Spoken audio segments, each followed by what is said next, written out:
He covered his hand in a glove. He reached up toward that front doorbell camera. He killed it, 1:47 in the morning, precise, deliberate, rehearsed. And for weeks, that was the story. The one camera, the one gloved hand, the one calculated act of a man who didn't want to be seen. Except he missed something. There were more cameras. Cameras covering the backyard, the side yard, the pool. Motion activated, fully functional, recovered intact by the FBI. And here's where this gets dark. Those cameras had been capturing people in the days before Nancy Guthrie disappeared. Multiple people, multiple visits, multiple occasions. The FBI has those images right now. But on the night Nancy was taken, those cameras captured, quote, nothing suspicious. And when a source inside this federal kidnapping investigation was asked to describe that finding, they used one word, odd, not unexplained, not coincidental, odd. And if you understand what that word means coming from someone inside an active FBI kidnapping case, you already know this video is about something much bigger than one gloved hand on one doorbell camera. Stay with me, because this is where the real story starts. Before we go any further, here's what you need to know about how this video was built. Every fact in this script is sourced. The camera disconnection time, 1:47 a.m. on February 1st, 2026, confirmed publicly by the Pima County Sheriff's Department. The FBI's coordination with Google to recover back-end server data from the Nest doorbell camera, verified across multiple mainstream outlets. The backyard camera footage, the pre-abduction captures, the characterization of the night of footage as odd, all sourced to ABC News, from sources described as briefed on the federal investigation. The claim about multiple cameras being smashed, sourced to Ashley Banfield's Drop Dead Serious podcast, attributed to a single source with law enforcement knowledge. Where something comes from one outlet, I will say so. Where something is my analysis, I will label it. This channel does not speculate and call it fact. Not on this case, not ever. Nancy Guthrie is 73 years old. She is the mother of Savannah Guthrie of The Today Show. On the morning of February 1st, 2026, she was taken from her home at 7351 East Placida Baja in the Sabino Canyon area of Tucson, Arizona. Taken in the middle of the night, the FBI immediately classified this as a federal kidnapping investigation. She has not been found. The front doorbell Nest camera at her home went dark at approximately 1:47 a.m. The imagery recovered from it, frames showing a gloved hand reaching deliberately toward the lens, was obtained only after the FBI went directly to Google's back-end servers. That part of this case you probably already know. It's been covered from every angle. What hasn't been covered, not the way it deserves, is the other layer of surveillance at that property. The cameras nobody killed, the cameras the FBI walked away with footage from, and what that footage did and didn't show. Because here's the thing. Once you understand the full camera picture at Nancy Guthrie's home, the story you thought you knew looks completely different. And the question of who took her and how they pulled it off without leaving a trace gets a lot more complicated. Let me tell you exactly what the FBI found when they recovered the backyard and side yard cameras from Nancy Guthrie's property. According to sources briefed on the investigation and cited by ABC News, the motion-activated cameras positioned to cover the backyard, the side yard, and the pool area at her home were recovered intact. Not smashed, not disabled, not pulled from their mounts, intact, functioning, their data accessible. These aren't continuous recording cameras. I want to make sure you understand that distinction, because it matters enormously. They're motion-activated units. They don't run a steady video stream you can scrub through from midnight to dawn. They work on a sensor trigger system. When something moves within their coverage zone, a person, an animal, shifting light, the infrared or pixel change detection fires, the camera activates, and it captures a still image or a short burst. A thumbnail, time-stamped, stored either locally or in internet-connected smart camera systems transmitted to cloud servers. What the FBI recovered from those cameras was a log, a timeline of every motion event those cameras detected, every moment something triggered them, every thumbnail they produced. And in the days before February 1st, that log is active. A BC News sources reported this clearly. In the days leading up to the night Nancy was taken, those backyard and side yard cameras were triggered multiple times by multiple individuals, several people, in the backyard and side yard of Nancy Guthrie's home, on more than one occasion. The FBI has those images right now. They've been working to identify the people in them. Now, here's the part that should stop you cold. On the night of February 1st, the night Nancy Guthrie was abducted from that house, those same cameras, the ones that had been actively capturing people for days, the ones the FBI recovered fully functional with their data intact, captured nothing suspicious. And the source with knowledge of this federal investigation, when asked to characterize that finding, did not say inconclusive, did not say unclear, did not say under review. They said odd. That single word, from someone inside an active FBI kidnapping case, someone with access to specific evidentiary details, is not casual language. Federal investigators do not reach for dramatic words, they reach for precise ones. Odd means the finding doesn't fit the expected pattern.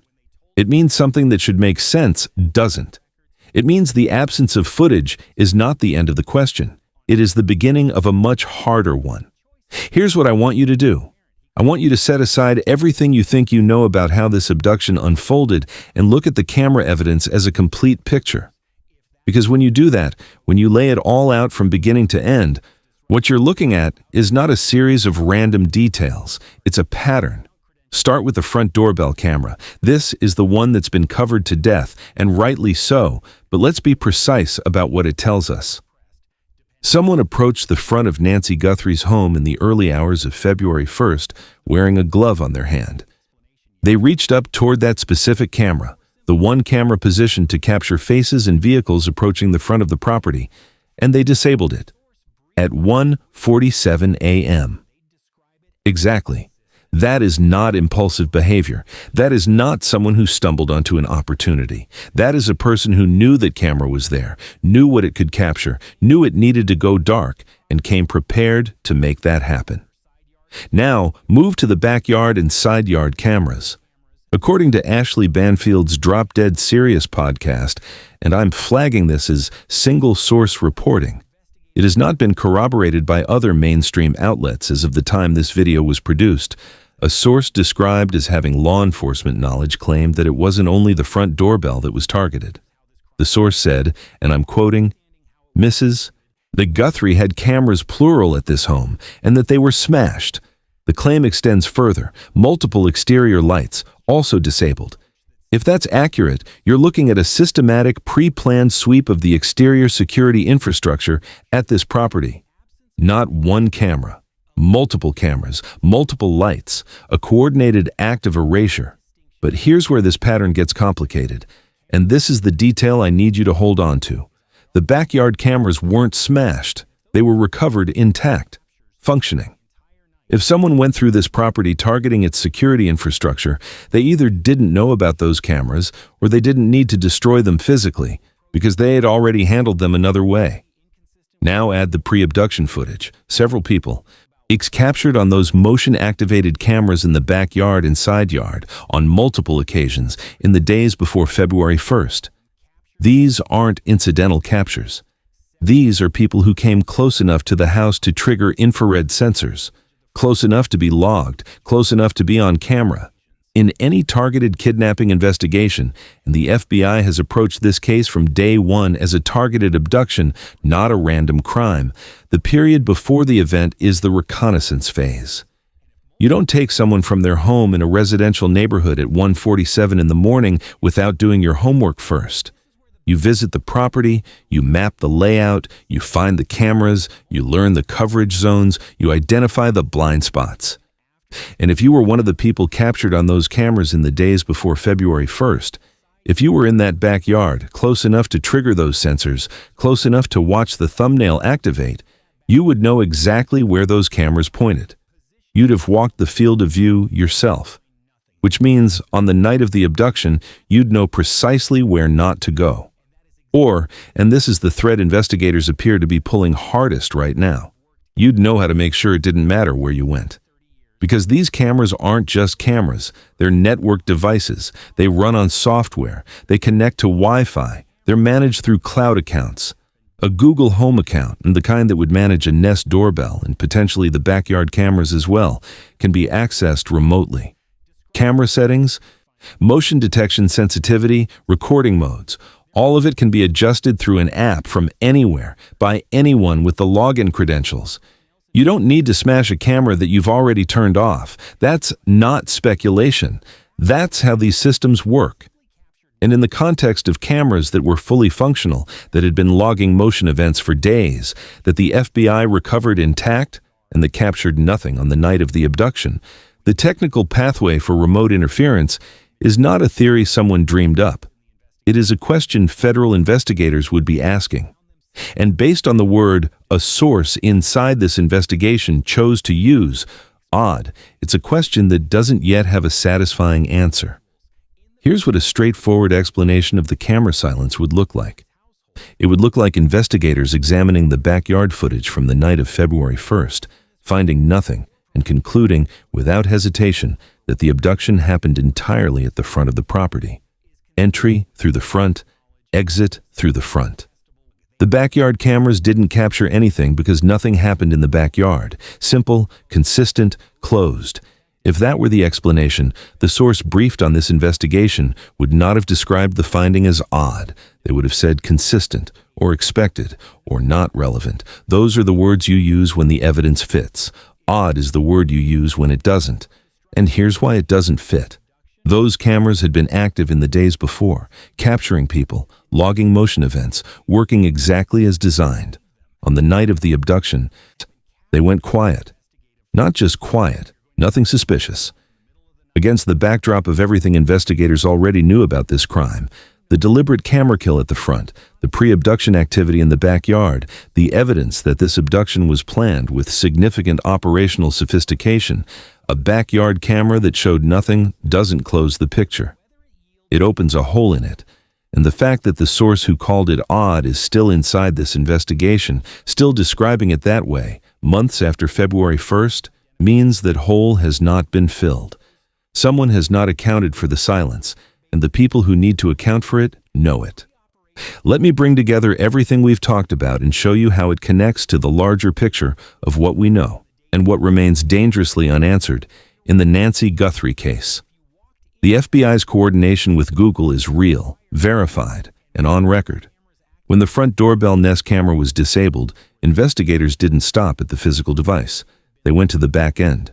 They went to Google's servers.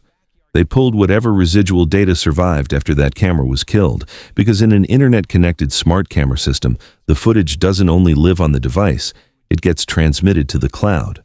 And the cloud, unlike a smashed camera, doesn't lie. Here is the question nobody has asked directly enough in public. What else did the FBI find when they were inside that Google back end?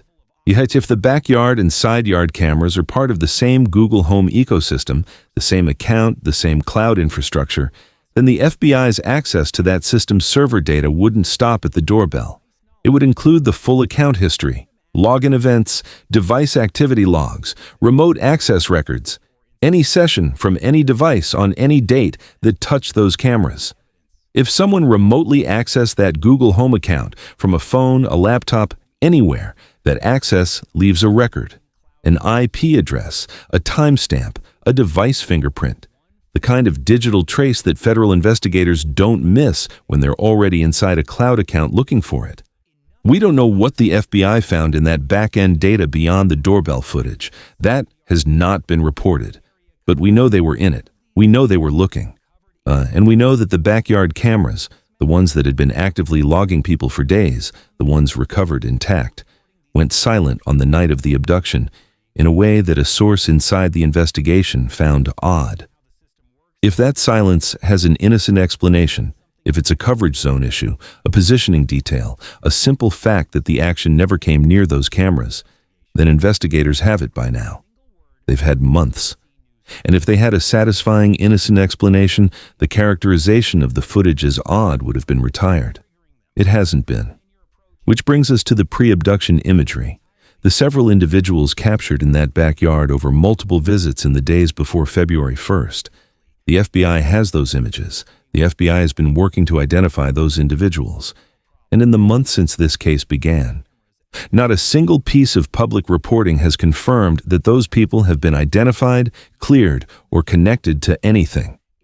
That silence, the investigative silence around those images, is its own data point. In a case that has produced consistent, sourced, detailed leaks to multiple mainstream outlets, the people in those backyard cameras have not been publicly explained. They haven't been identified as pool workers or landscapers or neighbors with access. They haven't been eliminated from the investigation on the record. They are still in those images. The FBI still has them. And whoever they are, they were in Nancy Guthrie's backyard, close enough to trigger her motion sensors in the days before she was taken. If this crime was executed with insider knowledge of the property, the layout, the security systems, the routines, the pre-abduction visits are exactly what the reconnaissance phase of that crime would look like on camera. Not dramatic, not cinematic, just people in a yard in the days before everything went wrong. The camera picture, read completely, is not a collection of separate details. It is a sequence, and the sequence has a direction.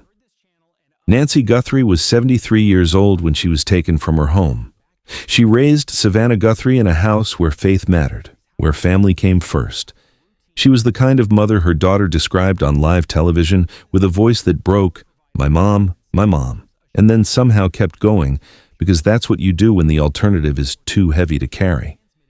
She had a pool in her backyard, cameras to watch over it, a home she'd made safe, or thought she had. Somewhere in the FBI's evidence archive, there are thumbnail images of that backyard in the days before February 1st, the pool, the yard, and people who had no right to be there, moving through the space where she lived. She is still missing. Her family is still waiting. And the question of what those cameras saw and didn't see is not an intellectual exercise. It is the thread that, if pulled far enough, might lead someone home. I am not naming any individual as a suspect in the disappearance of Nancy Guthrie. I am not claiming that any specific person tampered with the backyard cameras at her property, remotely or otherwise. I am not claiming that the individuals captured in the pre-abduction backyard footage are connected to her disappearance. Those individuals have not been publicly identified. And this channel will not speculate about their identities. What I'm saying, based entirely on sourced, verified mainstream reporting, is this. The motion-activated cameras at Nancy Guthrie's home captured several people in her backyard and side yard in the days before she was taken. Those same cameras captured nothing suspicious on the night of the abduction. A source with knowledge of the federal investigation described that finding as odd. The FBI has been inside the Google backend account associated with the Nest doorbell system. The technical pathway for remote camera interference through account access exists and has not been ruled out in any public reporting. Those are the facts. Every analysis beyond them has been labeled as analysis. This is an active federal investigation. Nancy Guthrie is still missing. If you have information, call 1-800-CALL-FBI or visit tips.fbi.gov. There is a question sitting at the center of this case that no institution, no official, no law enforcement spokesperson has been willing to ask in public in a direct enough way. Not the Pima County Sheriff's Department, not the FBI's public statements, not the officials who have spoken on record about this investigation. The question is this. How did functional motion-activated cameras that had been actively logging people for days, cameras that the FBI recovered with their data intact, capture nothing on the night Nancy Guthrie was abducted from the home those cameras were built to protect? Did either those cameras missed what happened because of how the crime was executed, meaning whoever took Nancy knew those coverage zones well enough to move through that property without triggering a single sensor? Or those cameras were prevented from capturing what happened through remote interference, through account access, through a method that left no broken mount, no smashed lens, no physical evidence of tampering. Both of those possibilities require knowledge, specific, intimate, operational knowledge of that property, that security system, and those cameras. The FBI knows this, the source who said odd knows this, and the person or people who were in that backyard in the days before February 1st, captured on those exact cameras, logged by those exact sensors, They know it too. Right now, that question is being worked inside a federal investigation that doesn't brief the public. The people who need to be pressed on it, the investigators, the officials, the institutions with access to the full evidentiary picture, are not talking. But you are watching. You are paying attention. You are asking the question out loud, in comment sections and conversations and shares, in the spaces where pressure builds until it becomes impossible to ignore. The cameras that were supposed to be destroyed didn't all get destroyed, and the ones that survived, the ones the FBI has, the ones with the thumbnail log from the days before, they saw something. The question is whether we're going to find out what. Nancy Guthrie deserves that answer. Her family deserves that answer. It is, and the silence from those cameras on the night of February 1st is going to keep demanding one until it gets it. If you're watching this because you want Nancy Guthrie found, subscribe, not for this channel, but to stay inside the circle of people who are paying close enough attention that nothing gets buried.